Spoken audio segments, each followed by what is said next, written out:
बहस के number 1 show ताल ठोक के में आपका स्वागत है। आपके साथ मैं हूं प्रत्युष कर। भारत से लेकर बांग्लादेश तक हिंदू मुस्लिम पर जंग छिड़ी हुई। बांग्लादेश में चुन चुन कर हिंदुओं को मारा जा रहा है। हिंदुओं के खिलाफ वहां के मौलाना तकरीरें पढ़ रहे हैं और फतवे भी जारी कर रहे हैं। तो इधर भारत में कोर्ट के आदेश से होने वाले सर्वे को रोकने के लिए हिंसा हो रही है। पुलिस प्रशासन की टीम को पत्थरबाजी और आगजनी का सामना करना पड़ रहा है। तो उधर हिंसा की इन्हीं घटनाओं की आग में सियासी रोटियां भी सेकी जा रही हैं। हिंदू पक्ष के वकील विष्णु शंकर जैन को जान से मारने की धमकी दी जा रही है। अजमेर शरीफ दरगाह पर याचिका लगाने वाले का सिर कलम करने की धमकियां मिल रही हैं। तो वही पीडीपी चीफ महबूबा मुफ्ती कह रही हैं बांग्लादेश और भारत में कोई फर्क नहीं है, यहां मुस्लिमों पर अत्याचार हो रहा है, देश में लोगों को लड़ाया जा रहा है। ऐसे में सबसे बड़ा सवाल तो यही है कि क्या देश में खतरे में है भाईजान? और कौन किसे दबा रहा है, कौन किसे लड़ा रहा है, कौन किसे भड़का रहा है और कौन है यहां पर से? इसी पर करेंगे आज की डिबेट। और यह बहस क्यों जरूरी है? यह बहस इसलिए जरूरी है क्योंकि मस्जिद के नाम पर भड़काया जा रहा है। यह बहस इसलिए जरूरी है क्योंकि भारत की तुलना बांग्लादेश से की जा रही है। क्योंकि अवैध मस्जिद को लेकर उत्तरकाशी में हिंदू महापंचायत का आयोजन किया जा रहा है और मुस्लिम पक्ष कह रहा है कि महापंचायत से वो दहशत में है। यह बहस इसलिए भी क्योंकि अजमेर दरगाह केस की याचिकाकर्ता विष्णु गुप्ता को सिर कलम करने की धमकी मिली है।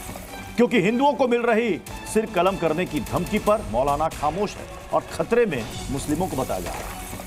बहस इसलिए भी क्योंकि आरएसएस प्रमुख मोहन भागवत ने 2 से 3 बच्चे पैदा करने की अपील की है। क्या इस बयान का मतलब? तो आज ठोकेंगे इन सारे मुद्दों पर ताल, लेकिन उससे पहले ये रिपोर्ट देखिए।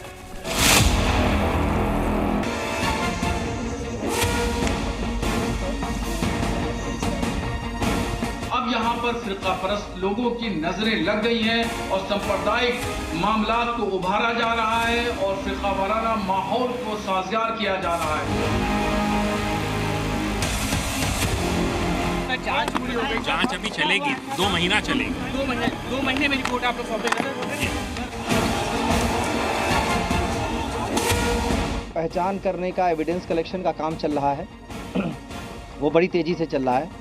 घटना के पीछे के लोगों को भी चिन्हित करने का प्रयास कर रहे हैं और मूल जो ध्यान है, हमारा फोकस है, वो उन लोगों पर है जिन्होंने इसकी साजिश रची या जिन्होंने इसको प्लान किया। त्याच्यातही असं सांगतात की 2.1च्या खाली 2.1 म्हणजे 0.1 तर माणूस जन्मत नाही ना कधी। जे 2 पेक्षा जास्ती पाहिजे ते 3 पाहिजे कमीत शास्त्र सांगतं। हमें और बांग्लादेश में कोई फर्क ही नहीं रहेगा। हमारे यहाँ हम माइनॉरिटीज को तंग करेंगे, उनकी मस्जिदों को तोड़ के शिवलिंग ढूंढेंगे। महबूबा मुफ्ती का बांग्लादेश के साथ जो कंपैरिजन वाला विवादास्पद बयान दिया है, ये बहुत ही दुर्भाग्यपूर्ण है, निंदनीय है। हमारे साथ मेहमानों का एक बड़ा पैनल हमें ज्वाइन कर रहा है। हमारे साथ हैं डॉक्टर अजय आलोक, बीजेपी के प्रवक्ता, विनोद बंसल हमारे साथ जुड़ रहे हैं, विश्व हिंदू परिषद के प्रवक्ता, विष्णु गुप्ता जी हैं जो कि याचिकाकर्ता हैं, हिंदू सेना से जुड़े हुए हैं, तारिक लारी साहब है एसपी के नेता, हमारे साथ है दानिश कुरैशी एआईएमआईएम के नेता, नूर अहमद अजहरी है मेंबर है Muslim personal law board of India के, उमेशानंद महाराज हैं हिंदू धर्मगुरु है। थोड़ी देर में विष्णु शंकर जैन भी हमें ज्वाइन करेंगे। लेकिन मैं सबसे पहले डॉक्टर अजय आलोक आपके पास आ रहा हूं। आपने पीडीपी चीफ महबूबा मुफ्ती का बयान आपने सुना होगा, जिसमें वो कह रहे हैं कि बांग्लादेश और हिंदुस्तान में कोई फर्क नहीं है, वहां पर हमारे हिंदू भाइयों के खिलाफ वहां पर अत्याचार चल रहा है और यहां पर मुसलमानों के खिलाफ वो कह रहे कोई फर्क नहीं है। देखिए, महबूबा मुफ्ती जैसे लोगों की सस्ती बयानबाजी पे ये देश नहीं चल सकता। अगर बांग्लादेश और हिंदुस्तान में कोई फर्क नहीं है तो जिस तरह से हिंदुओं को वहां काटा जा रहा है बांग्लादेश में, अभी तक पिछले जून जब से ये बांग्लादेश में घटनाएं शुरू हुई हैं, अनाधिकारिक तौर पे 1000 से ऊपर हिंदुओं को काटा जा चुका है वहाँ पे। क्या यहाँ पे वो हालत होती है? कोई मूर्ख सोचेगा कि बांग्लादेश और भारत के हालात एक जैसे हो सकते हैं? इस देश का विभाजन हुआ, पाकिस्तान बना, आज हिंदुओं की आबादी नगण्य हो गई, मंदिर 0। बांग्लादेश जब बना तो 20,000 मंदिर थे, आज 828 मंदिर बचे हैं। यहाँ कौन सी मस्जिदें नष्ट हो गई? भारत में तो और मंदिर तोड़ के मस्जिद बना दी गई। यहाँ पे तो 1-2 मस्जिद पे हंगामा होता है तो पूरे देश में लहर लगने लगती है, क्योंकि हिंदू सहिष्णु हैं। भारत इसलिए सेफ है क्योंकि हिंदू यहाँ बहुतायत में है, बहुमत में है। जिस दिन हिंदुओं की बहुमत यहाँ कम हुई, भारत को बांग्लादेश और पाकिस्तान बनने में एक दिन का भी समय नहीं लगेगा। सच्चाई यही है, ये क्रूर सच्चाई है। और इसका इसीलिए मोहन जी ने कहा कि इसका ये मतलब नहीं है कि हम अपनी आबादी कम करें। आज वैश्विक दौर से आप देखिए प्रत्युष जी, तो विश्व में सबसे बड़ी आबादी ईसाइयों की है, लगभग 2.3 बिलियन। दूसरी बड़ी आबादी मुसलमानों की है, 1.8 बिलियन, और 1.3 बिलियन हिंदुओं की है। और दुर्भाग्य ये है कि विश्व की पहली और दूसरी आबादी टारगेट सबसे ज़्यादा हिंदुओं को ही कर रही है। वो इसलिए टारगेट हो रहे हैं क्योंकि हमारी सहिष्णुता है, हमारी सहिष्णुता को अब हमारी नपुंसकता समझा जा रहा है, इसलिए हम टारगेट बन रहे हैं। नहीं, उन्होंने जो बयान दिया वो कह जागरूकता रही हैं, महबूबा मुफ्ती कह रही है कि यहां पर लोगों को लड़ाया जा रहा है, और वो कह रही हैं कि मुझे डर है, खौफ है कि ये जो हालात है वो 1947 में जो हालात थे, कहीं ना कहीं हम उसी तरफ जा रहे हैं। मतलब 1947 क्या था, लोगों को याद है? वो विभीषिका, वो भयावह मंजर, वो विभाजन, वो दंगे। कहना क्या चाह रही है महबूबा मुफ्ती? यही कहना चाह रही है कि देश को कोई है जो लड़ा रहा है और उस विभीषिका की तरफ ढकेल रहा है। प्रत्युष जी, उनको 1947 में जाने की जरूरत नहीं है। वो जम्मू कश्मीर की है, 1989 में चली जाए, 1989, जब पूरी घाटियों से हिंदू को चुन चुन के मार दिया गया था या भगा दिया गया था, उनकी संपत्तियां छीन ली गई थी। आज भी हम प्रयासशील है कि वापस हिंदू लौटें अपनी घाटी में। आतंक किसको कहते हैं? आतंक देखना है महबूबा मुफ्ती को जाके देखें जरा पश्चिम बंगाल में, 24 परगना में, मेदिनीपुर में जाके देखें, किशनगंज में, जहां पे हिंदू अब अल्पसंख्यक है तो उनके साथ क्या हो रहा है। ये झूठ के फसल की खेती अब नहीं चलेगी। ये आज का जमाना अलग जमाना है। हर चीज टीवी मीडिया पे आ जाता है, सोशल मीडिया पे उपलब्ध है, एक एक को पता है हकीकत क्या है। ठीक है, मैं दानिश कुरैशी आपके पास आ रहा हूं। अपने आप को कहते हैं, वो अल्पसंख्यक है ही नहीं। दानिश कुरैशी जी, ये बताइए कि क्या हिंदुस्तान के हालात बांग्लादेश जैसे हैं? देखिए, सबसे पहले तो मैं एक बात कहूंगा कि भारतीय जनता पार्टी के प्रवक्ता जो हैं उनको 1980-89 सब याद है, लेकिन फिर उसके बावजूद भी उनको ये याद नहीं है कि इसी महबूबा मुफ्ती के साथ में आपने अलायंस भी बनाया था, तब आपको याद नहीं आया था क्या? तो ये जो दोहरे मापदंड है ना भारतीय जनता पार्टी और आरएसएस के और उसकी भगिनी संस्थाओं के, ये आज उजागर हो रहे हैं। प्रत्युष, ये आपके सामने है, पूछ लीजिए इनसे, क्या मतलब वो भूल गए थे, याददाश्त चली गई थी भाजपा की, तो आप क्यों अलायंस में चले गए थे? और आप वो हमेशा से ही मुखालिफत करती रहती हैं। ये सारी बातें जानने के बावजूद भी आप तो वहां इलू इलू कर रहे थे, सत्ता बना रहे थे, सत्ता में सारा वो कर रहे थे। सरकार गिराई भी हम ही ने थी भाई साहब, याददाश्त अपनी तेज कीजिए। हाँ जी, क्या कह रहे हैं? सरकार हम ही ने गिरा दी थी, वो याददाश्त अपनी तेज कीजिए। बनाई क्यों थी, मुझे ये बताइए ना, जब इतनी नफरत थी और इतना जहर वो बोया है उन्होंने, और इतने वो आरोप। क्योंकि लोकतांत्रिक व्यवस्था में हमारा विश्वास है, लोकतांत्रिक व्यवस्था में हमारा विश्वास अब नहीं है, शरिया में हमारा विश्वास नहीं है, इसलिए सरकार बनाई थी। जब सत्ता में आपका विश्वास शरिया कानून में है, हमारा नहीं है, हमारा लोकतांत्रिक कानून में है। हमारे और आप में बुनियादी फर्क ये है, तब वो लोकतांत्रिक थी, अब शरिया कानून वाली हो गई। जब तक वो लोकतांत्रिक व्यवस्था में रहना चाहती थी, हम साथ में थे। लोकतांत्रिक व्यवस्था में नहीं थी, हमने सरकार गिरा दी। यही फर्क है। ये जो बातें हैं, कहां से लाते हैं? यही सच्चाई है साहब। अच्छा, सुन तो लीजिए, सच्चाई है, इस लोकतांत्रिक व्यवस्था की सच्चाई है। कितना बोल रहे हैं आप? आपका प्रॉब्लम ये है कि अगर ये इस्लामिक देश होता या शरिया कानून से चलने वाला देश होता तो क्या मैं बोल पाता? मुझे बोलने देते? तो मैं तो आपसे वही तो कह रहा हूं कि अभी तो ये कह रहे हैं कि ये लोकतांत्रिक देश है, शुक्र मनाइए। पूरे विश्व में सबसे खुशहाल मुसलमान भारत नहीं है। अरे सुनिए मेरी बात, यहाँ जो खुशहाली है वो मुसलमानों के लिए, बदौलत नहीं है, इसलिए आग मत लगाइए। खुशहाली है, सुनिए, ये जो खुशहाली है बरसों से इस मुल्क की जो कौमी एकता है, कौमी यकजहती है, उसकी बदौलत है। इस देश का भट्टा बिठाने का काम तो भारतीय जनता पार्टी कर रही है। कौमी एकता हिंदुओं की वजह से, नहीं, कौमी एकता हिंदुओं की वजह से। सुनिए मेरी बात, सुनिए, आजादी से पहले हिंदू राजा भी रहे, मुसलमान राजा भी रहे, कभी कोई नहीं लड़ा। भारतीय जनता पार्टी जब से सत्ता में आई है तब से 1950 से वो कभी राम मंदिर, कभी बाबरी मस्जिद, कभी कुछ करती आई है। मैं आ रहा हूं अजहरी साहब आपके पास। अजहरी साहब, मंदिर अजहरी साहब मस्जिद बनाते चले गए, एक राम मंदिर ले लिया तो छाती पे सांप लौट रहा है। मैं तारिक लारी साहब के पास भी जाऊंगा, मुस्कुरा रहे, बहुत हंस रहे हैं, लेकिन उससे पहले मैं अजहरी साहब आपका कमेंट चाहूंगा। बांग्लादेश में कुछ वीडियोस वायरल हो रहे हैं, हिंदुओं को मारो, इस्कॉन के एक शख्स को पकड़ो, उनको मारो, काटो, ये नारे तो हमने देख लिया। अब वहां पर कुछ वीडियोस वायरल किए जा रहे हैं जिसमें कहा जा रहा है बिस्मिल्लाह बोलो फिर गर्दन काट दो, अल्लाह अकबर कहो, मुसलमान तैयार हो जाओ, मतलब सारे हिंदुओं को मार दो। उस बांग्लादेश की तुलना हम हिंदुस्तान से कर रहे हैं। किसको धमकी मिल रही है? धमकी उल्टा जो याचिका डाल रहे हैं उनको मिल रही है। विष्णु गुप्ता जी हमारे साथ हैं। कहा गया बहुत बड़ी गलती कर दी आपने, याचिका डाल के सिर कलम कर देंगे। हजारी साहब, आपसे सुने जब से भारत में शेख हसीना आई है, वहां की पूर्व प्रधानमंत्री, तब से लेकर के इस तरह की बातें लगातार चलती आ रही। लगातार मैं पूछ रहा हूं डॉक्टर अजय आलोक साहब से, क्या बेचारे क्यों बने हुए हैं? आप कमजोर हैं क्या? पहले भी हमने ये बात कही थी, आज भी हम ये बात बोल रहे हैं, जो जुल्म करने वाला कोई वो जालिम है। हमने हर दौर में जालिम को जालिम कहा है। ये जो हो रहा है, चाहे बांग्लादेश में हो, चाहे भारत में हो, चाहे पाकिस्तान में हो, कहीं हो, जालिम तो जालिम है। जालिम के आगे घुटने टेके काहे नहीं बैठे हो? भारत कमजोर है क्या? कब तक उनसे आप बात करो ना। वैसे तो पूरी दुनिया की बात आप लोग करते हो, विश्व गुरु बनने की बातचीत करते हो। पड़ोस में बांग्लादेश है, वहां का जो डॉक्टर यूनुस कौन है, वो वहां के प्रधानमंत्री हैं, उनको समझा नहीं मिल रहा है।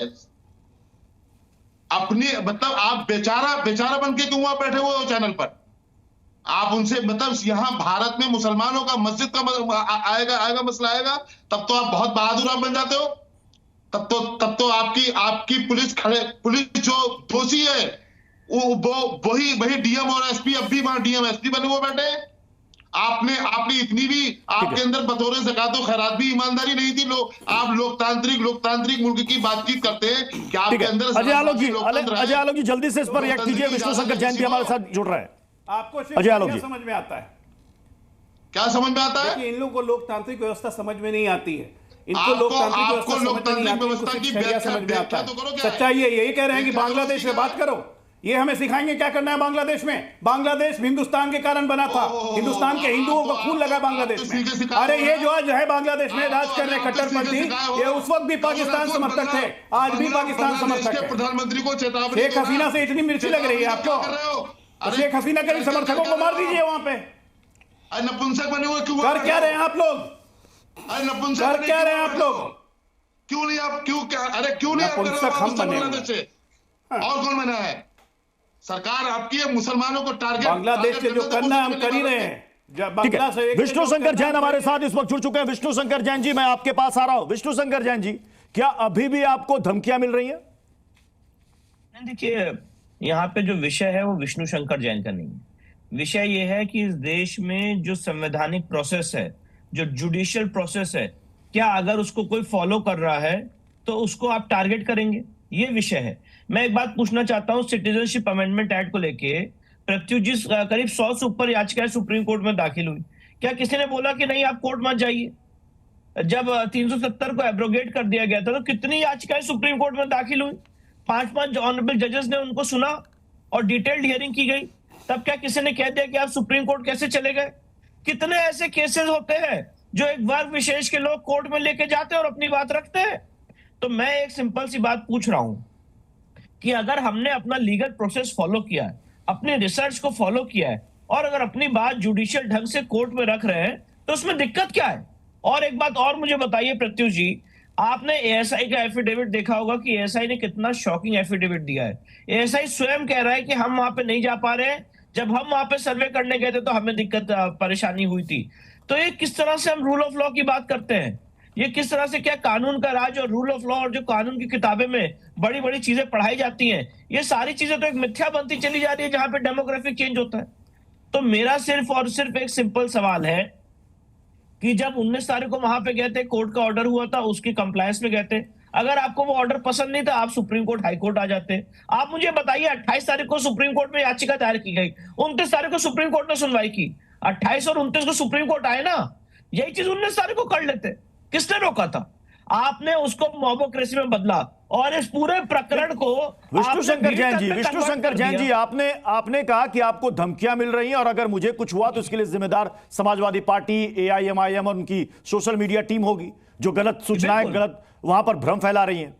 बिल्कुल, देखिए आप अगर उनके सारे ट्वीट्स पढ़ लीजिए, बयान पढ़ लीजिए, उन लोगों ने क्या कहा है, उन लोगों ने पूरा मिस इन्फॉर्मेशन फैलाई। उन्होंने क्लियर तौर पे कहा कि जब वहां पे मैं गया तो जय श्री राम के नारे लगाते हुए गया, जिसकी वजह से ये दंगा हो गया। मतलब मैं ये कहना चाहता हूं कि कितना बड़ा झूठ और कितना बड़ा झूठ बोल सकते हैं आप, कितने इररिस्पॉन्सिबल हो सकते हैं आप लोग, जब आपको केस के फैक्ट्स ही नहीं पता है। और ये सारे लोग बहुत सीनियर और बहुत वरिष्ठ लोग हैं। प्रत्युष जी, सच ये है कि जब वहां पे मैं गया था, सुबह 7:30 बजे गया था, प्रशासन की अगुवाई में गया था, प्रशासन की देखरेख में गया था, साथ ही साथ जितने वकील है मुस्लिम पक्ष के वो मेरे साथ थे। और कोतवाली पुलिस स्टेशन से एक ऐसी गली से गया था जहां से मैं लौट नहीं पाया। जब वहां से मैं लौट रहा था तो भारी मात्रा में पथराव और आगजनी हो रही थी। तो सिर्फ और सिर्फ एक गली थी, क्योंकि गाड़ियां भी नहीं थी, सारी गाड़ियां जो है जो निकालने के लिए थी वो जला दी गई थी।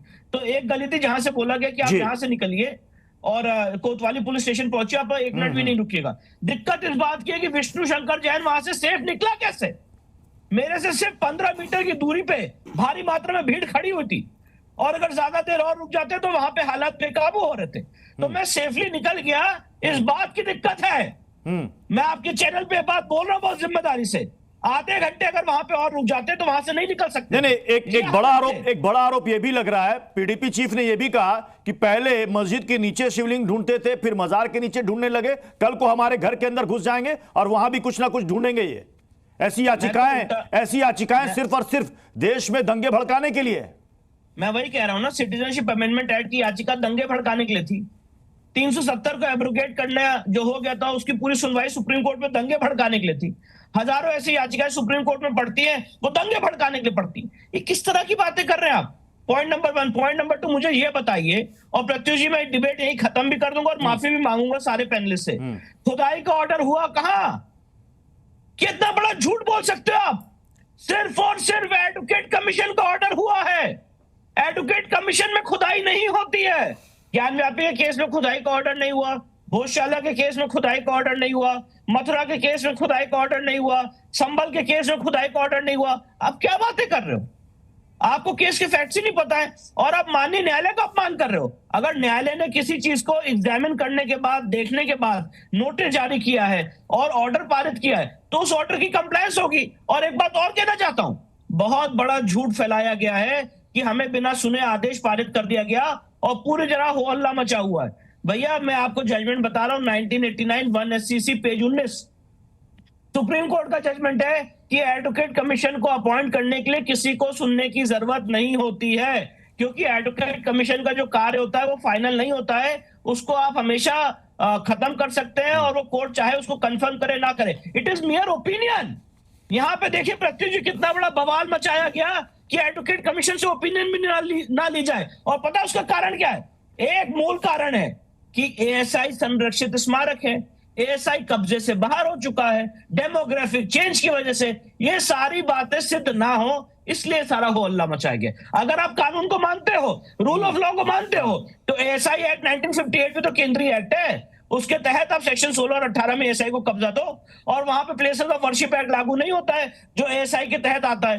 तो ASI संरक्षित स्मारक है और 1920 में डिक्लेयर हुआ था। चलिए, बहुत बहुत शुक्रिया विष्णु शंकर जैन जी हमारे साथ जुड़ने के लिए। तारिक लारी साहब, आप बहुत मुस्कुरा रहे थे। ये बताइए कि एक तरफ तो कहा जाता है संविधान मानते हैं, कानून मानते हैं, न्यायपालिका मानते हैं, तो अगर याचिका है तो न्यायपालिका को तय करने दीजिए, खारिज करना होगा, न्यायपालिका उसे खारिज कर देगी। इसको लेकर यह कहना कि साहब एक वर्ग विशेष पर, एक समुदाय विशेष पर जुल्म ज्यादती की जा रही है, यहां तो उल्टे जो याचिका कर रहा है उसका सिर कलम करने की धमकियां मिल रही हैं। देखिए, एक बात समझिए, सबसे पहले मैं बताता हूं मैं हंस क्यों रहा था। मैं हंस इसलिए रहा था कि बीजेपी जो है वो अपने काउंटर पार्ट, अपने ही साथी जो 0.35% वोट लाकर मुसलमानों के मसीहा बनने की कोशिश कर रहे हैं, उनसे उलझ रही थी। झूठे उलझना नहीं चाहिए भाई। आप ही के साथी, आप पेमेंट करते हो उनको तो वो झगड़ा करते हैं। आप किसके बारे में बात कर रहे हैं? खुल के कहिए ना। AIMIM के बारे में बोल रहे हैं आप? AIMIM के बारे में बोल रहे हैं, किसके बारे में? 0.35% वोट जिसको मिला उसके बारे में, हैदराबाद वालों के बारे में बोल रहा हूं। तो वो आपके पेमेंट पे चलते हैं, आपके पहले हुए लोग हैं, वो आप चाहे जैसे इस्तेमाल करिए, वो कोई बात नहीं। अब दूसरी बात ये रही कि आपने कहा कि कोर्ट जाना चाहिए था। नहीं, अभी हम जवाब सुनेंगे नहीं, आप आखिरी में जवाब दीजिएगा। पूरा आखिरी में जवाब दीजिएगा। मैं किसी के मामले में नहीं बोला हूं, मैं किसी के मामले में नहीं बोल रहा हूं। अब रही बात, आपने कोर्ट की, कानून की इतनी प्रक्रिया बताई है, ठीक है, उन्होंने कहा कि उसके लिए कोई ज़रूरत नहीं है, लेकिन इतना सेंसिटिव इशू था, कोर्ट को इतना तो दिमाग दिया है ना, वहाँ कोई रोबोट तो बैठा नहीं, इंसान बैठा है। क्या उसको नहीं मालूम था कि एक जज्बाती कौम के उसमें वो बोल रहे हैं कि जाओ शेर की मान में जाकर वहाँ पे जाकर सर्वे करो और शेर को अंदर बैठा के सर्वे करो? क्या उनको समझ में नहीं आ रहा था? क्या ज़रूरत थी ये करने की? कहते ठीक है हम इस पे फैसला करेंगे और दूसरी पार्टी को भी नोटिस इशू करते। आप दो लोगों ने, कब्जा किसी का है। एक मिनट सर प्लीज। मतलब आप बता रहे हैं, आप बता रहे हैं कि कोर्ट को क्या करना चाहिए था और क्या नहीं करना चाहिए था। मेरा दिमाग आपकी तरह खराब नहीं है और मुसलमानों को मेरा दिमाग आपकी तरह खराब नहीं है ना। आपके वो हिंदू हृदय सम्राट की तरह ये भड़काऊ बात बोल रहे हैं आप। क्या कर रहे हैं प्रत्युष जी? जरूरत नहीं है, पागल खाने की बातें वहां पे हैं। दूसरी बात यह है, कोर्ट को वहां पे सबसे बड़ी बात है, अभी खुद जैन साहब ने कहा कि वहां एएसआई का कब्जा होना चाहिए। समझ लीजिए न्यायपालिका का कितना सम्मान कर रहे हैं। तो वहां पे जाने के लिए, सुन लीजिए, वहां अंदर जाने के लिए सबसे बड़ी बात है, किसी और के कब्जे में जाने के लिए क्या उसको पार्टी बनाना जरूरी नहीं था? ये भी तो कानून है कि you have to make the party जो कब्जे में है। तो जिसके ये शेर की मांग क्या है जरा बताइएगा। ये सब काम नहीं शेर की मांग क्या बताइएगा तारिक लारी साहब? अभी आपने कहा कि शेर की मांग में आप कह रहे हैं चले जाओ, ये क्या है शेर की मांग? हाँ बताइए ना। शेर की मांधी तो कहा है। हाँ मैंने शेर की मांधी तो कहा है, उसमें कौन सी बात है? आपको मालूम है कि सेंसिटिव इशू है। हाँ। सेंसिटिव इशू शेर की मांध हो गई। अच्छा, सेंसिटिव इशू अगर कोर्ट कमिश्नर वहां सर्वे करने के लिए जा रहा है तो शेर की मान में घुस रहा है, वो कौन है वहां पर शेर? ना, मुस्लिम पक्ष के वकीलों को लेके गया था, मस्जिद पक्ष के वकीलों को, वो भी साथ में थे। और तारिक लारी साहब आप बताएंगे कोर्ट को और जज को आप बताएंगे कि क्या करना और क्या नहीं देना है? हाँ बताना पड़ेगा। कोर्ट को बताया जाता है कानून, कोर्ट कानून सुनकर आपको फैसला देता है। वकील का काम यही है। मतलब न्यायपालिका पर आप उंगली उठा रहे हैं? किस कानून? आप सीधे न्यायपालिका पर उंगली उठा रहे हैं? यस, बिल्कुल। मैं उस दिन से न्यायपालिका पर उंगली उठा रहा हूं। एक तरफ कहते हैं कि हमें न्यायपालिका पर विश्वास है, भरोसा है, दूसरी तरफ उंगली भी उठा रहे हैं। दिन से राम मंदिर, सुनिए, राम मंदिर का फैसला देने वाले जज को बीजेपी ने राज्यसभा दिया। मैं उस दिन से उंगली उठा रहा हूं। क्या आप समझते हैं कि डॉक्टर अजय आलोक बहुत ही गंभीर आरोप लगा रहे हैं, कहते हैं बहुत ही गंभीर आरोप लगा रहे हैं। इस देश के हर हिंदू को तारिक लारी जो समाजवादी पार्टी का है, उसने क्या बोला उसको सुनना चाहिए। मस्जिद शेर की मांद होती है, किसी को घुसने का हक नहीं है। एक राम मंदिर का फैसला पहली बात है, हर हिंदू कहां से आ गया इसमें? राज्यसभा बना दिया। हिंदू कहां से आ गया? राम मंदिर गलत है। अरे हिंदू कहां से आ गया? अजय भाई, इसमें हिंदू कहां से आ गया? अरे इसमें हिंदू कहां से आ गया भाई, ये तो बताओ। हिंदू कहां से आ गया? यहाँ कोर्ट की बात हो रही है कि किसी धर्म की बात हो रही है? नहीं, किसी धर्म की बात हो रही है क्या? वहां पे कोर्ट कमिश्नर क्यों नियुक्त हुए? वहां पे कोर्ट ने जो फैसला, इंसाफ नहीं किया था। कोर्ट ने इंसाफ नहीं किया, फैसला किया, और फैसला करने वाले जज को आपने राज्यसभा में भेजा हुआ है। राज्यसभा में भेजा है, उसको आपने परचेज करके फैसला करवाया था। आपने परचेज करके फैसला करवाया था। ये मानी सब बोल रहे हैं, ये सब लोग बोलते हैं कि परचेज करके फैसला करवाया। अब बताइए, उंगली उठेगी कि नहीं उठेगी जज के ऊपर?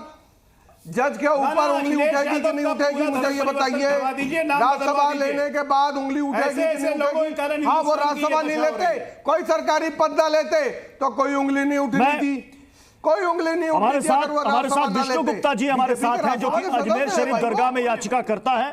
विष्णु गुप्ता जी, सबसे पहले ये बताइए कि आपको धमकी क्या मिली है कि आपने याचिका डालकर गलती कर दी, सिर कलम होगा? क्या कहा गया? मुझे एक फोन आया, कनाडा से है, वो कह रहा है कि रिकॉर्ड कर ले कि तुमने जो अजमेर शरीफ पे जो याचिका डाली है वो बहुत बड़ी गलती की है, तुम्हारा गर्दन अलग कर दी जाएगी, काट दी जाएगी। और मैं यहाँ यही कहना चाहता हूँ, ये वही लोग हैं जो चाहते नहीं अजमेर दरगाह की सच्चाई सबके सामने आए, क्योंकि अजमेर दरगाह असल में दरगाह नहीं, वो भगवान शिव का मंदिर है। और यहाँ मैं ये बात कहना चाहता हूँ कि जो अभी बात चल रही है हिंदू या मुसलमान खतरे में या हम कानून की बात करते हैं, कोर्ट जाना हमारा फंडामेंटल राइट है, संवैधानिक अधिकार है, तो हम कोर्ट जा रहे हैं। तो कोर्ट जाने से भी कुछ राजनीतिक पार्टी कह रही है कि छोटे मोटे जज ये गलत फैसले देते हैं, यानी उल जरूर फैसले देते हैं, ये न्यायपालिका का सम्मान करना चाहिए। और मैं यहाँ एक बात और कहना चाहता हूँ, अजमेर दरगाह से जुड़े हुए सरवर चिश्ती साहब, उन्होंने प्रेस कॉन्फ्रेंस की, ये कह रहे हैं कि हम 30 करोड़ हैं, 30 करोड़ कह के हमें डराना चाहते हैं। और इससे पहले आज से 10 साल पहले MIM के नेता अकबरुद्दीन ओवैसी कह रहे थे कि हम 25 करोड़ हैं और वहां हिंसा करा रहे हैं।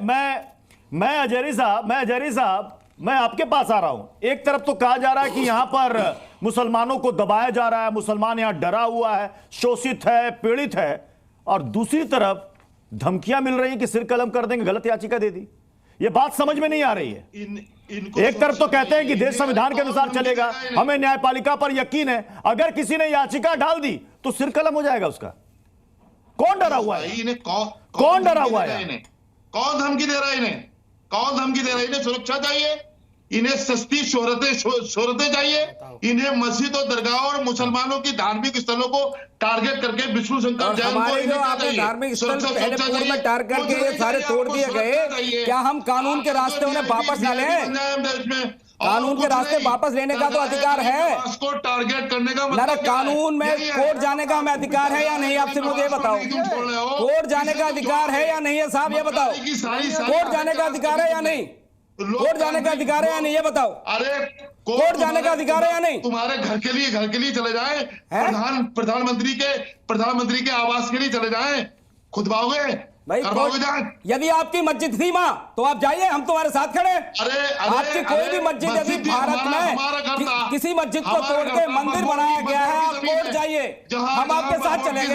लेकिन हमारे जितने भी मठ मंदिर तोड़कर आप लोगों ने मस्जिद और दरगाह खड़ी करी है, उन एक मंदिरों को वापस लेंगे। हमारा कानूनी राइट है, हम आंदोलन करने की बात नहीं कर रहे, आपकी तरह भड़काने की बात नहीं कर रहे। आवाज संबल में सर्वे होता है, आप हिंसा कराते हो और हिंसा करने वालों का समर्थन करते हो। उमेश, मैं विनोद बंसल साहब आपके पास आ रहा हूं। एक वीडियो आप देख रहे होंगे, बांग्लादेश वाला, यहां पर इनको धमकी दी गई है। इन्होंने कहा कि फोन करके धमकी दी गई, सिर कलम कर देंगे। बांग्लादेश का एक वीडियो वायरल हो रहा है जहां पर तस्वीरों में आप देखिएगा कैसे हिंदुओं का सर कलम करना है, यह बताया जा रहा है। वो तस्वीरें जरा देखिएगा, बहुत भड़काऊ तस्वीर है। यह बांग्लादेश से, यह भी मैं बता दे रहा हूं। मतलब क्या कुछ ऐसे लोग हैं जो यहां पर बात तो करते हैं न्यायपालिका की, संविधान की, लेकिन अगर कोई याचिका डाल दी गई, इंतजार नहीं करना है कि कोर्ट क्या फैसला देगा, खारिज करेगा, नहीं करेगा, सीधे धमकी सर कलम कर देंगे। पत्तू जी, डिबेट के अंतिम चरण में मेरे पास आने के लिए धन्यवाद। लेकिन मैं ये कहना चाहता हूँ, देखिए बड़ी महत्वपूर्ण विषय है इस समय जो कि डिबेट का होना चाहिए, जिस पर डिबेट नहीं हो पा रही है। मैं कहना चाहता हूँ, देखिए एक तरफ तो वो तथाकथित शांतिपूर्ण समुदाय है जो कि शिया सुन्नी के झगड़े में 24 घंटे में 125 लोगों को मार देता है। आप देखिए इसको जरा कंपैरेटिव स्टडी करना। अभी वहाँ तो कोई हिंदू नहीं है ना, उसमें शिया सुन्नी के बीच में झगड़ा हुआ और 125 लोग मर गए, 150 से ज़्यादा लोग घायल हो गए, उस पर कोई नहीं बोलेगा। और बांग्लादेश में जो है जिस तरह से जो हिंदुओं का कत्लेआम हो रहा है, वो किस लिए हो रहा है वो भी पता है सबको। भाई दोनों जगह जो जनसंख्या की जो असंतुलन है वो सबसे बड़ा इसमें घातक परिणाम दे रहा है। और भारत के अंदर जहाँ पर के वो जो 1947 में कितने थे और आज कितने हैं, और बांग्लादेश से पाकिस्तान में 47 में कितने थे, 71 में कितने थे और आज कितने हैं, परसेंटेज मुझे बताने की आवश्यकता नहीं है प्रत्युष जी। तीसरी बात यह कि कंपैरेटिव आप स्टडी करेंगे तो पता लगेगा कि जैसे हम कहते हैं जब जहाँ जहाँ हिंदू घटा वहाँ देश बटा। आप देखिए कि जैसे जैसे हिंदुओं की आबादी पाकिस्तान में कम होती गई, वैसे वैसे हिंदू पाकिस्तान से भागता हुआ नजर आया और यहाँ पर भारत में शरण ले रहा है। अब बांग्लादेश के अंदर वो स्थिति 1971 से बनी। 71 के बाद में जो बांग्लादेश जिस तरह से प्रगति के राह पर चल पड़ा था, जिस तरह से शांति स्थापित हो रही थी, वो शांति इन जिहादियों को पसंद नहीं आई और आखिरकार वो जिहादी मांद में चला गया। जिस मांद की ये बात कर रहे हैं, मुझे लगता है वो उसी मांद की बात कर रहे हैं। मैं कहना चाहता हूँ, देखिए भारत जो है लोकतंत्र को मानने वाला देश है, भारत संविधान से चलने वाला देश है, लेकिन उस संविधान की गाना तो गाते हैं लेकिन रोना वो उसी शरीयत का करते हैं। मैं कहना चाहता हूं, देखिए कि जो अगर न्यायालय ने निर्णय दिया है तो उसका प्रतीक्षा तो करो। उस न्यायालय को व्याख्या करने में न्यायालय की मिस इंटरप्रिटेशन करके और टीवी चैनल के माध्यम से जो इस्लामिक यूथ को भड़काने, बरगलाने और उनको आतंकवाद की राह पर धकेलने का काम ऐसे ही लोग करते हैं। कुछ लोग जमीन से कर रहे हैं और कुछ लोग आपके जैसे चैनल पर बैठ करके वो अपनी फुटबॉलिंग कर रहे हैं। मैं कहना चाहता हूं कि ये जो दूसरी तरफ ये जो पॉलिटिकल पार्टियां हैं, महबूबा मुफ्ती जैसी महिला है, वो जिस तरह से बातें कर रहे हैं, नहीं, तो क्या ये पूछकर तय करके डाला जाएगा कि याचिका डालें या ना डालें? कोर्ट को फैसला लेने दीजिए ना। ये कोई किसी को गाइड करेगा कि तुम याचिका डालो, तुम याचिका नहीं लगा सकते? दानिश कुरैशी जी, पर तुझे न्यायालय में इनका विश्वास ही नहीं है। न्यायालय में दानिश कुरैशी नहीं है, आवाज जा रही है आप तक? न्यायालय के ऊपर जिस तरह से उंगलियां उठा रहे हैं, लगता है दानिश कुरैशी तक आवाज नहीं जा रही। मैं अजहरी साहब इसी सवाल का जवाब आपसे चाहूंगा। अजहरी साहब, बेहद गंभीर है। देखिए एक बात समझिए, नेता जो है यहाँ बैठ करके एक बात कहना चाहूंगा मैं, जल्दी जन्नत पहुंचा देंगे। लगता आवाज नहीं जा रही, दानिश कुरैशी तक भी आवाज नहीं जा रही है, अजहरी साहब तक भी आवाज नहीं जा पा रही है। ये तारिक अहमद लहरी जैसे नेता जो है ना जी, ये समाजवादी नेता जो समाजवादी पार्टी के प्रवक्ता बनकर के और यहाँ पर जो है जिस तरह से भारत के अंदर दंगा भड़काने की कोशिश कर रहे हैं, पर तुझे रुकना चाहिए। कम से कम नेशनल टीवी चैनल पर इस तरह के वक्ताओं को, इस तरह के पैनलिस्ट को नहीं बैठाना चाहिए। हो गई है देश के अंदर दंगा फैला है। 2000 लोगों का सन 2002 में कत्ल करवा दिया आप लोगों ने, आपके मोदी ने कत्ल करवा दिया 2000 लोगों का। अरे 2002 आपको पता है, मोदी ने करवाया, साफ लोगों में कहता हूं, और तड़ीपार से मिलकर करवाया है। तड़ीपार से मिलकर करवाया है। बर्निंग ट्रेन आप अपने बर्निंग ट्रेन में रखिए, बर्निंग ट्रेन देखिए ना, बर्निंग ट्रेन आप अपने बर्निंग ट्रेन में रखिए, बर्निंग ट्रेन आप अपने बर्निंग ट्रेन में रखिए। समझ गए? जरा उस पिक्चर को देख लो जरा। मुख्यमंत्री ये बोले एक्शन का बहुत हो चुका। रामचरितमानस को जलाने वाले, रामचरितमानस को मैं उमेश महाराज, मैं आपके पास आ रहा हूं। उमेश महाराज, एक सेकंड। इस डिबेट में चूंकि शुरुआत में भी डॉक्टर अजय आलोक ने जनसंख्या पर बात की, जनसंख्या वृद्धि दर पर भी बात की। आरएसएस प्रमुख कह रहे हैं कि 2 से 3 बच्चे होना जरूरी है। तो मुझे एक बात बताइए, एक तरफ तो हम जनसंख्या कानून की बात करते हैं, दूसरी तरफ 2 से 3 बच्चों की बात कर रहे हैं, तो ये विरोधाभास नहीं है? देखिए, अभी आपने पूजनीय सरसंघ चालक जी के द्वारा वक्तव्य जो दिया गया है, और क्या यह वक्तव्य बिल्कुल स्पष्ट है? हम जी न्यूज उसकी प्रामाणिकता करता है? नहीं, उन्होंने कहा है, उन्होंने कहा कि अगर ऐसी स्थिति रहेगी तो आने वाले समय में धीरे धीरे समाज नष्ट हो जाएगा, जनसंख्या संकुचित हो जाएगी, सीमित हो जाएगी। अगर जी न्यूज इसकी प्रामाणिकता करता है तो मैं बोलता हूं। उनका बयान सुना देते हैं, उनका बयान है, उनका बयान आपको सुना देते हैं, सुनाइए प्लीज। त्याच्यातही असं सांगतात की 2.1च्या खाली नको। 2.1 म्हणजे 0.1 तर माणूस जन्मत नाही कधी, 2 पेक्षा जास्ती पाहिजे 3 पाहिजे, पण त्याच्यातही असं सांगतात की 2.1च्या खाली नको। 2.1 म्हणजे 0.1 तर माणूस जन्मत नाही कधी, 2 पेक्षा जास्ती पाहिजे 3 पाहिजे, पण त्याच्यातही जी उमेशानंद महाराज। देखिए, पूजनीय सरसंघ चालक जी ने जो वक्तव्य दिया है, आज वर्तमान परिस्थिति के अंदर देखें कि जिस समाज की, जिस धर्म की जनसंख्या में एक वो नीचे स्तर पर आई है, वो संस्कृति सभ्यता नष्ट हुई है। आज हम देखते हैं कि हिंदू समाज के अंदर 1 बालक 2 बालक की ये प्रकृति प्रारंभ हुई है। 2 हमारे 2, हाँ, ये प्रकृति प्रारंभ हुई है। लेकिन हम जानते हैं कि जनसंख्या नियंत्रण का हम लोग समर्थन करते हैं, लेकिन इस नारे के पीछे अगर एक समाज, एक धर्म के अंदर बड़ी संख्या में हिंदू समाज अगर घट रहा है और एक समाज बढ़ रहा है, तो क्या जनसंख्या संतुलन कह सकते हैं? तो अगर ये कह रहे हैं हम 2 हमारे 3, तो फिर पश्चिम बंगाल सरकार के मंत्री हम 2 हमारे 4 कह रहे हैं, तो वो क्या गलत है? देखिए, मैं बिल्कुल इस बात का समर्थन करता हूं। अगर एक समाज की संख्या बढ़ रही है और उनके बढ़ने से इस भारत के मूल हिंदू समाज पर कोई खतरा प्रकट होता है, तो उसके संरक्षण के लिए, बचाव के लिए जो समाज हिंदू है उसको अपनी जनसंख्या के नियम में परिवर्तन करना चाहिए। कोई बुराई इसमें नहीं लगती, और आज की ये डिमांड भी है और ये होना भी चाहिए। लेकिन प्रत्युष जी, मैं एक बात बोलता हूं, अगर आप मुझे मौका दे तो मैं एक बात बोलता हूं। अभी मैं तारिक लारी साहब को सुन रहा था, अजहरी साहब को सुन रहा था। मैं एक बड़ी महत्वपूर्ण बात बोलता हूं, अजहरी साहब और तारिक लारी साहब इतने कट्टर मुसलमान हैं। एक सेकंड करके बोले तारिक अहमद लारी अपने बारे में बोलिएगा, तारिक अहमद लारी अपने बारे में बोलिएगा, बीच में नहीं, इतने कट्टर मुसलमान हैं। लारी साहब अपने बारे में, लारी साहब 24 घंटे ये चाहते हैं कि इनकी लार टपकती रहते कि हिंदू कितने कटे रोज, और अजहरी साहब यहां बैठकर जो समर्थन करते हैं, मुझको लगता है वर्तमान हिंदुस्तान में, भारत में अजहरी साहब जैसा कट्टर मुसलमान कोई नहीं होगा जो इस देश के हिंदू को कटवाने की बात करता है। इस तरह की बात नहीं, देखिए इस तरह की, मैं क्यों बोल रहा हूं? इस तरह की निजी टीका टिप्पणी मत कीजिए। ये भारत में मारने काटने वाली बात नहीं, मारने काटने वाली बात मत कीजिए। मंदिर में जाते 50,000 मुसलमान एकत्रित हो जाता है, पत्थरबाजी हो जाती है, तो हिंदू अपने आप को कहां बचाए? बांग्लादेश में वही स्थिति, भारत में वही स्थिति, और ये चैनल में बैठकर बात करते हैं, ये कहते हैं कि मुसलमान आ जाएगा, 1 लाख 2 लाख की संख्या में आ जाएगा, वो कहते हैं कि भारत में गृह युद्ध हो जाएगा, खुलेआम टीवी में बैठकर चुनौती देते हैं। लेकिन हम अपने समाज के संरक्षण की बात करें तो इनको मिर्ची लग जाती है। भैया आप 50 लाख आओ, 1 लाख आओ, कुछ नहीं होने वाला। तो फिर तो कंपटीशन लग जाएगा ना, फिर तो मुसलमान कहेंगे कि भाई हम 2 हमारे 5, हम 2 हमारे 6। देखिए मैं कह रहा हूं कि हम संख्या बढ़ानी पड़ेगी, इनका मुकाबला करने के लिए मैं आना पड़ेगा भाई। अजहरी साहब वो कह रहे हैं मुकाबला चल रहा है, कंपटीशन चल रहा है, बताइए। घटिया बोल सकते हो आप, बोल लो, कोई फिक्र नहीं, इससे ज्यादा और आप कुछ कर भी नहीं। अरे भैया हमें भी कोई फिक्र नहीं है, आपसे हमें कोई सर्टिफिकेट नहीं चाहिए।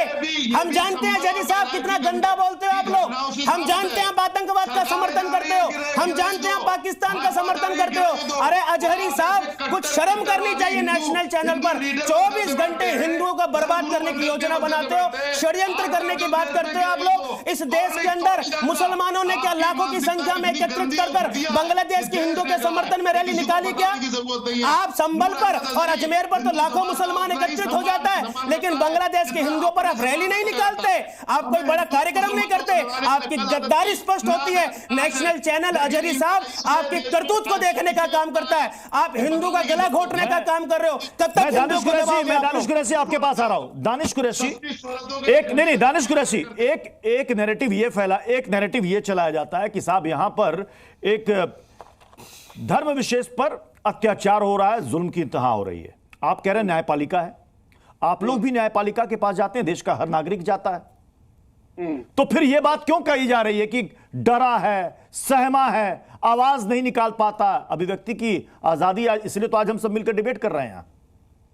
देखिए मैं आपको एक बात बताऊं, दरअसल सबसे बड़ा सवाल तो आपको देश की केंद्र में रहने वाली सत्ता से आपको पूछना पड़ेगा कि भारत जिसके अंदर में अमूमन आबादी जो है हमारे हिंदू भाइयों की है, वो भी यहाँ खतरे में है। बांग्लादेश में अल्पसंख्यक में है, वहां भी वो खतरे में है। पाकिस्तान में अल्पसंख्यक में है, वहां भी वो खतरे में है। अफगानिस्तान में जहाँ वो अल्पसंख्यक है, वहां भी वो वो छोड़ दीजिए। नहीं, बांग्लादेश में हिंदू अल्पसंख्यक है, वो खतरे में है, ये दुनिया जान रही है। यहाँ मुसलमान खतरे में है क्या? मैंने सीधा सवाल पूछा आपसे। यहाँ जो रहने वाले हमारे मुस्लिम भाई हैं, वो खतरे में है क्या?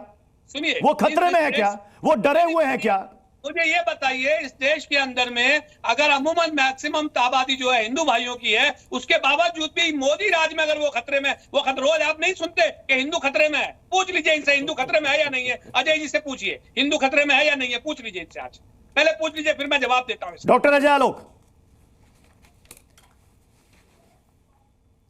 हिंदू न खतरे में था, न हिंदू न खतरे में है, हिंदू न खतरे में रहेगा। ये जो गलतफहमी पाल रहे हैं ना यहाँ पे कि भारत को इस्लामिक राष्ट्र बना लेंगे, मन से ये फितूर निकाल दीजिए दिमाग में। अब 1 मिनट बीच में नहीं बोलना है, बीच में नहीं बोलना है, बीच में नहीं बोलना है। चलिए खत्म कर लीजिए आप अपनी बात, ठीक है ना? सुनिए, सुनने की आदत डालिए। आप बताते हैं सुनने की आदत कैसे पड़ती है, डालिए आदत, ठीक है ना? क्योंकि हम खतरे में नहीं हैं। ये विश्वास हिंदुओं में आ चुका है कि हम खतरे में नहीं हैं। अब बेहतर है कि आप लोग सुनने की आदत डाल लीजिए, बेहतर होगा कि सुनने की आदत डाल लीजिए। न्यायालय पे सवाल उठाएंगे, न्यायालय पे सवाल उठाएंगे, चुनाव आयोग पे सवाल उठाएंगे, हिंदुओं पे सवाल उठाएंगे। हाँ, बांग्लादेश में मुंह से आवाज नहीं निकलेगी। हिंदू खतरे में नहीं रहेगा। अरे झूठ बोलने की तो हद है अजय जी। और बांग्लादेश के लिए भी यह मैसेज ये है, हिंदू खतरे में नहीं रहेगा। पैनल पे जो पैनलिस्ट पूछ रहे हैं, हिंदू खतरे में नहीं रहेगा। आप सेफ हैं, आप सेफ हैं क्योंकि आप हिंदुओं के साथ एक हैं। मतलब वो झूठ बोल रहे हैं। आप सेफ इसलिए हैं क्योंकि आप हिंदुओं के साथ एक हैं, और जब तक एक हैं तब तक सेफ हैं, और एक हैं तो नेक हैं। बटिएगा तो कटिएगा, क्योंकि अजय आलोक जी के मुताबिक, ठीक है ना? आबादी बढ़नी चाहिए, आबादी बढ़नी चाहिए। हम नहीं चाहते हैं कि आज से 100 साल के बाद ये देश इस्लामिक देश हो जाए। आपका कॉन्सेप्ट है हम 4 हमारे 40, हमारा कॉन्सेप्ट है हम 2 हमारे 2। अरे ये इससे मुकाबला नहीं हो सकता। सुनिए, हम 4 हमारे 40, बिहार यूपी में दर्जनों नहीं हजारों की संख्या में से परिवार हैं, जहां हम 4 हमारे 40 हैं। अरे अब वो काम हम लोग नहीं कर सकते हैं। तो हम दो हमारे दानिश कुरैशी आपको यही मोहन जी ने दानिश कुरैशी आपको आपके सवाल का जवाब मिल गया ना। आपने कहा कि डॉक्टर रजा आलोक से पूछिए कि क्या हिंदू खतरे में, इन्होंने कहा हिंदू खतरे में ना पहले था ना है ना कभी रहेगा।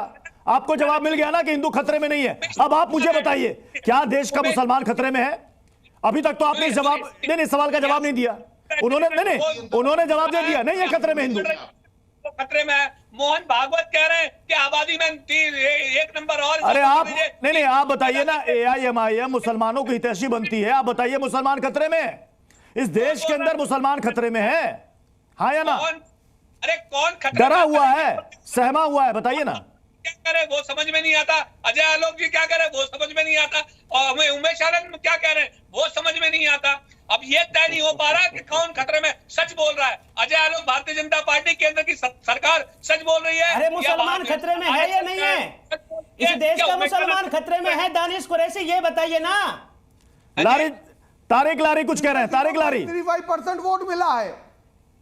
ये लीजिए भैया, देश की 3rd लार्जेस्ट पार्टी यहां बैठी है। बात इससे बहस इससे कराने की बजाय जो आदमी 0.35% वोट लाया हुआ है, जो मुसलमान कौम का गद्दार है, जो बीजेपी के हाथों बिका हुआ है, उससे आप बहस कराए चले जा रहे हैं। गजब की टेक्निक है भाई आप लोग की। खूब मिलके आप लोग काम करते हैं। आपने वही कर लिया, बहुत बढ़िया बहुत बढ़िया। देखिए कैसे सब मिलजुल के काम कर रहे हैं, सब मिलजुल के काम कर रहे हैं। वो हैदराबादी गद्दार देश का गद्दार, कौम का गद्दार हैदराबादी, ये उनके पार्टी का गद्दार। बहुत सही, गद्दार मिला हुआ है कौम का। देखिए कितना बड़ा गद्दार है ये कि मिलके बात कर रहा है। उखाड़ कुछ नहीं पाएगा, उखाड़ कुछ नहीं पाएगा, भड़का के मरवा देगा, भड़का के मरवा देगा ये, और कुछ नहीं कर पाएगा। देश को गिराइयों की तरफ भड़क ले जा रहा है, भड़का के नौजवानों को गिराइयों की तरफ ले जाने के, और कुछ नहीं कर रहा है ये। और ये आदमी गद्दार, कौन का गद्दार, देशद्रोही, जिना का औलाद, जिना की औलाद। मुझे ये बताइए, नरेंद्र मोदी को आप भारत का प्रधानमंत्री बनाने की दुआएं देने वाले समाजवादी पार्टी के नेता को लाख कोशिश कर ले बीजेपी जिना बनाने की, जिना पैदा करने की, ओवैसी को जिना बनाने की। हम जिना नहीं बनने देंगे इस देश में। दूसरा नहीं पैदा होगा। चलिए विनोद बंसल साहब को भी लाइएगा स्क्रीन पर। विनोद बंसल साहब देखिए देश का मुसलमान डरा हुआ है, सहमा हुआ है। पहले लारी साहब और कुरैशी साहब ही आपस में निपट लें। डरा हुआ, सहमा हुआ, पहले आपस में आप लोग निपट लीजिए, उसके बाद हम आगे चर्चा करेंगे। विनोद बंसल साहब बताइए, बता रहे हैं कि देश में मुसलमान डरा हुआ है। यहाँ पर आपस में ही चल रहा है कि कौन मुसलमानों का सबसे बड़ा नेता, कौन बड़ा सबसे बड़ा हितैषी। विनोद बंसल साहब पृथ्वी जी बस यही है। हाँ। आपके डिबेट में सारी चीजें दूध का दूध पानी का पानी हो गई। डिबेट के अंतिम चरण में मुझे लगता है कि बिल्कुल जी न्यूज के सुधी दर्शक अच्छी तरह पहचान गए कि कौन गद्दार है, कौन डरा हुआ है, कौन डराने वाला है और कौन धमकाने वाला है। मैं कहना चाहता हूं ये जो कह रहे हैं ना जी कि भाई हिंदू डरा हुआ है, हिंदू डरा हुआ नहीं है। हिंदू जो है ना अपने भविष्य को देख रहा है। अब ये जो ना हिंदू खतरे में नहीं है, हिंदू का खतरा करने की जो साजिश रची जा रही है उसके विरुद्ध वो खड़ा हो रहा है। हिंदू समाज अब चेतना समाज बन गया है। समय इजाजत दे रहा। बहुत बहुत शुक्रिया आप सभी मेहमानों का हमारे साथ ताल ठोक के में जुड़ने के लिए। खबरें जारी रहेंगी, आप बने रहिए जी न्यूज के साथ।